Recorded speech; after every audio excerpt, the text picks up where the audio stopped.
continuing our conversation with the candidates here on AM Quincy, and today we're having a chat with Councilor candidates Zucheng Yuan, running for one of the 3 at-large city council seats here in Quincy, one of 8 candidates actually in the September 2nd preliminary election. So Zucheng, first, nice to see you again. Thanks for coming by. Thank you for giving me this opportunity to introduce myself. It's our pleasure to let you talk a little bit about yourself, your background, and why you're running for city council. So tell me a little bit about yourself, first of all. So I was born and raised in China, in an ordinary working family. My parents worked their whole life in a state-owned factory. And they have no privilege to offer me, but they gave me a good name. 自强 means self-resilience. Oh. So I followed their advice, like work hard and try to make the best of what I have to try to make a good life. So I came to USA in 1999 when I was 30 years old to do postdoctoral research in biomedical field. I see. At the University of Vermont. I'm sorry. University of Vermont. Okay. Okay. University of Vermont. Vermont. Okay. Yeah. So since I came here, I'm already 30 years old. My life in China really helped shaped who I am and influenced my view. Sure. My dad, he was from a landlord family. So as the Communist Party say, that's exploit class, exploiting class. I see. But when he was a young boy, and he witnessed a scene that stayed with him forever. So one day, a very poor peasant holding hands with his little daughter came to his family's store and asked to sell his daughter. Really? Yeah, just to get a little bit of money to buy food to be survived. I see. Wow. So my dad was horrified by that injustice. And then later, he actually joined the communist army to fight against his own family's class. Because he believed the Communist Party's ideology or what they said is about equality, like nobody should be dirt poor while others were rich. But he was, because of his family background, he was never trusted and eventually been forced out. Is that right? Yeah. And because of that experience, he got disillusioned. Yeah. And he warned me to never touch politics. I see. I see. Because he think also leaders just say good things when they beautiful things when they need you, but they can change your face anytime. So did you come to this country by yourself? Yeah, by myself. By yourself. Yeah. Okay. So I followed his advice. He asked me just study science because science doesn't deceive. Right. Yeah. So I studied hard to get a PhD in genetics and then came to US to do research. I see. Okay. And when did you arrive here in Quincy? And so I did research 4 years at the University of Vermont, then 4 years in Dartmouth College. And I feel like after I came to US, my whole life still inside the campus. All people I get to know is a professor, professors, students. I don't really know American life outside of campus. Yeah. So I decided to step out of every tower to experience life more fully in different fields. And I appreciate American environment or atmosphere. They seems more tolerate for people change career and try new things. I can't imagine I can do that if I were in China. That was all new to you, right? Yeah. In China, like you are supposed to, if you choose one career, you just do whole your life, like Yes. my parents. Yes, yes. So in America, I like fully take advantage of things. Okay, And, okay. and so I tried in publishing field. Yep. And in public service, I worked in library, Thomas Crane Library, yeah, for Oh. 3.5 Oh, years. what did you do at the library? I was a senior library assistant. Oh, very good. Yeah. Okay. And now I work in a medical field, the director primary care. Oh, really? Yeah. Okay. So, as a doctor? Not a doctor. No, not a doctor. Okay. Actually, as an assistant. Oh, assistant. The reason I want to work in that direct primary care model is it's a different model from the mainstream primary care. Yes. Now in US there is a primary care crisis. Yes. People couldn't see their doctor in half a year or a year, couldn't Right. make appointment. And this is the reason is this is maybe off topic, but in mainstream, the primary care physician has to take care of 3,000 to 4,000 patients. Sure, yeah. So every day they have to see 30 to 40 patients. Even that still, you couldn't get an appointment. But Right, this there's a new- shortage for sure. yeah, because it's for insurance, you have to cover this overhead cost. You have Right. to see those so much patients, but a lot of money actually been taken away by middlemen. Yeah, yeah. So did this you- new model, a doctor just needs 300 to 400 patients, then can cover all the costs and can earn a decent life. Sure. Did you have to go back to school for medical training, or? was And they your- trained me there. They trained and, you? yeah. Okay. Because I have experience doing experiments, Sure, all sure. those. Yeah. Okay. So they So how long you been doing that now? For almost half a year. Oh, okay. Yeah. All right. So how long have you been in Quincy? I moved in Queens in 2015. Okay, so 10 years. Yeah. No, I moved in Quincy 2011. Oh, okay. And we purchased a condominium in 2015. Okay, So okay. First the rent, then. Yes, yeah. So is this your first run at elective office? Yeah. It is? Okay.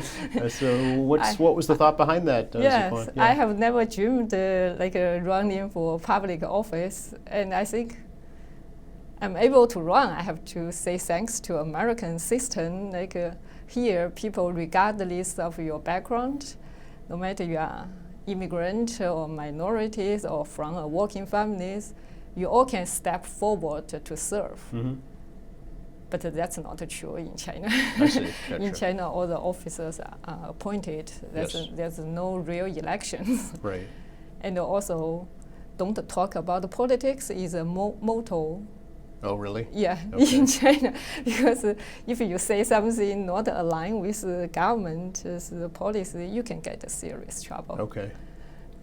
And also, like my dad's experience make me want to stay away from politics. Sure.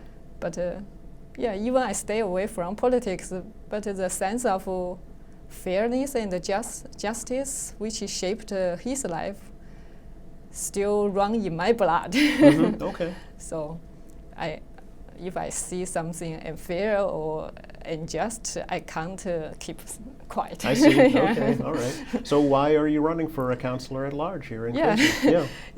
It's people encouraged me to run. Oh, okay. So last year, the mayor's 79% pay raise issue, I helped organize the campaign to repeal mayor's 79% pay raise and the councillors' 50% pay raise. Because I feel, first, the process of this race is it's not a democratic process. So many people strongly oppose it and strongly demand a public hearing but city councilors ignored all this and they just rushed through to approve both races. Also, mayor's 79% pay raise, I think it's outrageous. Even though he hasn't get a raise for 10 years, but if you just count 10 years, every year give him even 3% pay raise, it's still just come up like a little shy about 200,000. Why he asked 285,000? I think people most angry about one is the size of the races, another is the process. Also the timing. So he almost immediately after he get elected in 2023, within half a year he proposed this pay raise.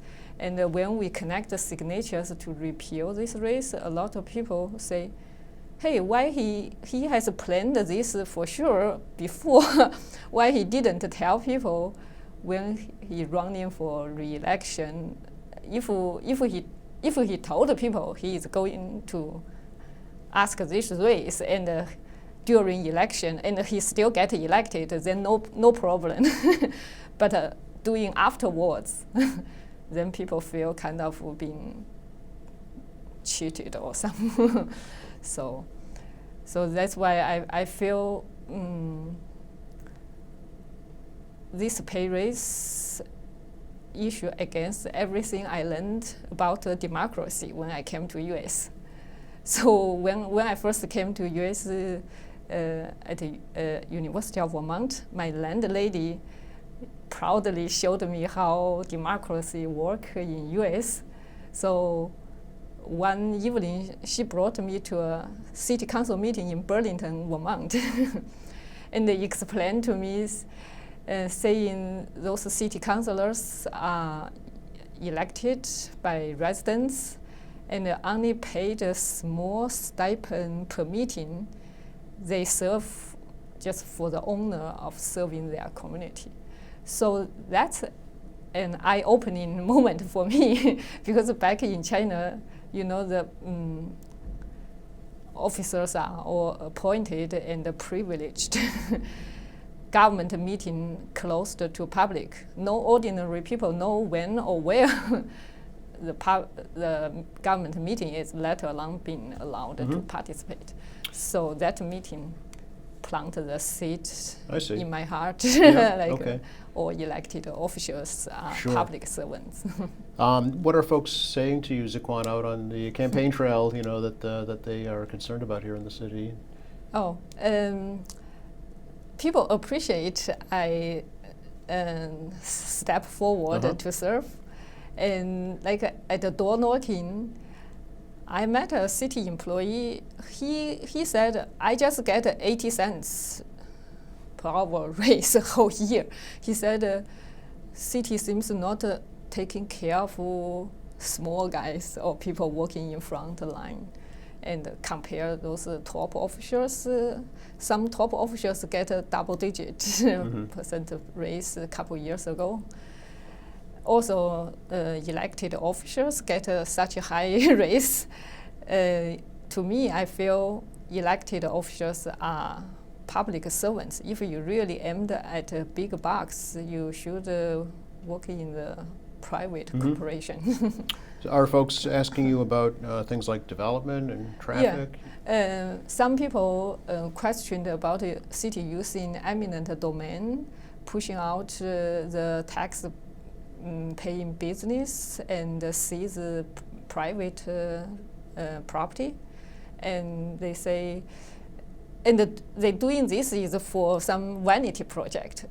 So it's using eminent domain to do this just for vanity projects. That's not justified.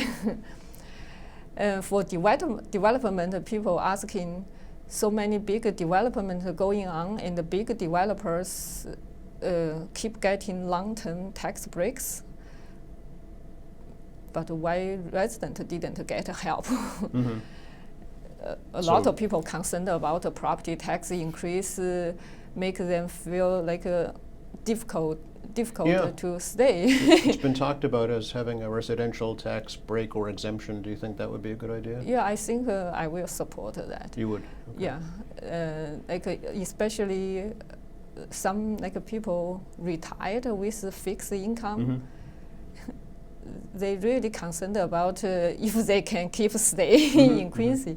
Like one gentleman, he pointed, he said, see this neighbor are all retired, and they all have this serious concern about ever increase in property tax if we can do something to control this property tax increasing. So I think city already in the $1.6 billion debt, a big part of our property tax going to pay back this huge debt. And if we can cast wasteful spending, I think the city didn't prioritize spending. Like a lot of money spent on vanity projects. For example, that spend $850,000 for that 2 controversial religious statues for that new public safety building without inform residents. And now the city get a lawsuit being sued by residents, and the city use taxpayers' money to defend themselves. So we want to ask a question: why you use our money to defend your decision? Your decision, we even didn't know your decision. That's your decision, right? Even the city council was not informed. So I think they shouldn't use taxpayers' money to defend their own personal taste, personal decision. So a big part of a city councilor's job is reviewing the budget, the city budget every year. So do you have experience in finance at all, or so budget review? Myself don't have a finance experience, but the interesting is just this past Sunday when I deliver a loan yard sign to a supporter, and I only met her 2 or 3 times at a rally, and she said, "Oh, if you elected, I want to help you to learn the finances since I'm an accountant. I will help you." Actually, I get a lot of help from people. Some people know a lot of how government works, so they give me civic lesson, and some help me train my public speaking skill. I feel like if I'm open to learn. I'm modest. I'm not a fool of myself. I'm open to learn, and the people really willing to help me. Okay. And I feel like nobody is expert of every field. But if you really care, and you're willing to learn, you will find an expert willing to help you. Okay. So as a counselor, how would you kind of communicate with your constituents, Ziquan? Oh yeah. I want to have an open office hours. Okay. I like a FaceTime, talking to people directly. Yes. More than on Zoom meeting or something. Right. And I also want to have a regular newsletter to inform people what's going on in city, what's the major project going on, and what's your opinion. I will answer people's email message on a timely fashion. Sure, absolutely. Yeah, and I want to go around the community, not just during campaign season. I feel like when I do door knocking, talking to people, really learned a lot from what's their concern. Last week, when I knocked in door in Ward 3, one gentleman in John Street say, "Oh, our street flooding all the time when it's raining." And he said, "I called the city public work, and I sent a picture to my ward councilor, and either no response, or someone come but couldn't solve the problem. And he said they already have the pump station there, somehow just they couldn't open the gate. Some engineer problem, they couldn't make it work. And he said, why city couldn't just spend some money to fix this real problem, because the residents all suffered, right? Okay, that's So- a constituent issue for sure. right? Yeah. Okay. And interesting, the same night I get an email from also Ward 3, that's from North Central Ave and Farrington Street, that cross section. He also say the flooding problem, like when it's rain, it's the street flood. And so I contact the Ward 3 councillor candidates, Cassie Song, Ward 3 councillor candidate, Cassie Chuang. So I said, oh, that's your ward resident reflect this. Maybe like we too should go to talk to them, to go to really see which area. Okay. So we really made an appointment last Friday. Cassie and me went to meet Robert, who lived at intersection between Farrington Street and North Central Ave. And he got all the equipment come. He showed us, oh, this street flooding, actually, if we city just do some simple thing like a street sweeping, it can help, because all the storm drain are covered by Sure. The debris, debris, yeah. and he start to like clean. Yeah. He said, I clean it. Okay, so you're doing the councilor at large work already, Yeah. even though you haven't So been I elected. took the picture, and Cassie also took picture. We said we have to help, like Sure. to contact a certain department, right?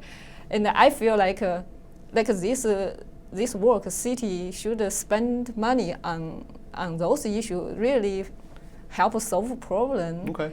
Instead of spending money to build more statues. So leading up to the preliminary, what's the strategy, Ziquan? More door knocking?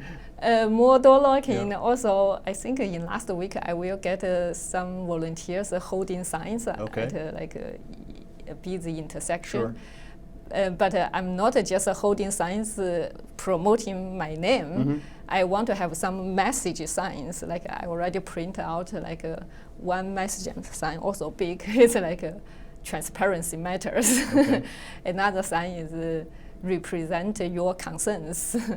And I probably will get another sign is restore checks and balances, because Okay. that's also a thing when people talk about at the door locking. They say current city councillors seldom push back. There is a lack of check and balance. Okay. Do you have a website for your campaign? Yeah, yuanforquincy.com. Okay, very good. Thank you so much. Great to talk to you. Great to talk to you too. Appreciate the opportunity, and good luck on September 2nd. Yeah, I hope like my run can inspire more people step up or to run, because you can see English is even not my first language. If I'm willing to step up, I think people should be more get involved. Okay. In the Yeah, you want to be an inspiration. Yeah, yeah. Great. Well, thanks No again. problem. Thank you. You're very to welcome. give me- And thanks for watching us here at AEM Quincy. I'm Joe Catalano, and we'll see you next time.